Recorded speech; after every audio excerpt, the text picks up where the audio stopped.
My mother, my father, and I gradually fell into a predictable routine. I fixed their meals. I took Dad on short, halting constitutional walks.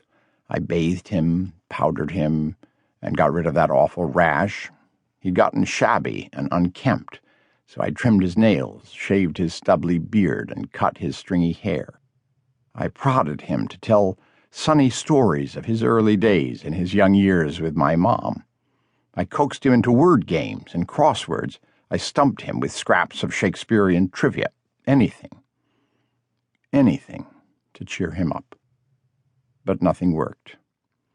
He made listless, half-hearted attempts to indulge me and my strenuous diversions, but nothing dispelled his feelings of gloom and doom.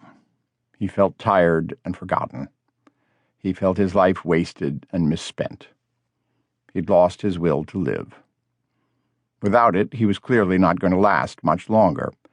I felt as if my mother and I were helplessly monitoring the slow decline of an old man who had just given up. Then one day, halfway through my time with them, I had an idea. It was an idea that bubbled up through the soft focus haze of my childhood 50 years before.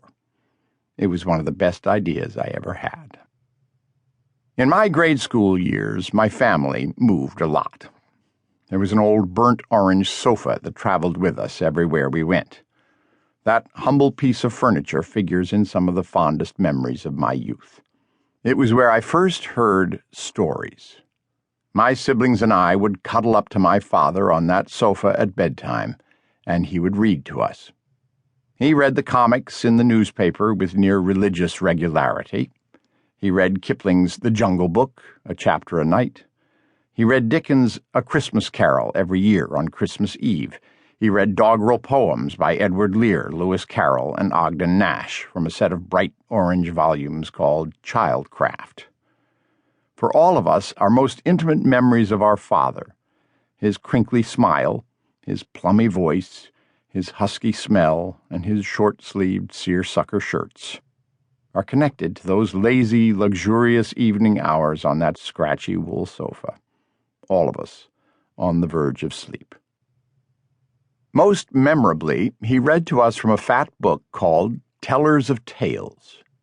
This was a 1,500-page tome edited by W. Somerset Maugham that contained 100 classic short stories. The book had been printed in 1939. By the 50s, our copy was already faded and worn, its pages yellowing. Its spine was sprung, too, but my father had craftily repaired it with crimson-colored duct tape. He had even taken pains to neatly write its title in white ink on the taped spine. Characteristically, he had written it upside down by mistake. When we were growing up, that homely old book was a kind of family Bible in the Lithgow household, wherever that household happened to be at the time, and Story Hour had all the gravity of a sacred rite. We would pick a story, and my father would read it, savoring the wit, ramping up the suspense, and performing all the characters full out. He worked a kind of hypnotic magic on us. We would hold our breath at the hair-raising suspense of the monkey's paw. We would sniffle and sob when Crumbombuli, the loyal Alsatian mountain dog, died of a broken heart. For the first time, we heard the words of Ernest Hemingway, F. Scott Fitzgerald, Arthur Conan Doyle, Edgar Allan Poe, Jack London, Dorothy Parker, and on and on and on. Did we have an all-time favorite?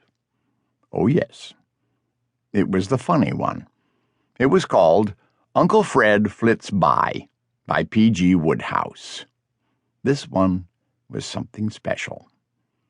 Over the years, I forgot most of the details of this story. Its plot and its settings all became a blur, but I remembered Pongo. I remembered the pink chap. I remembered something about a parrot.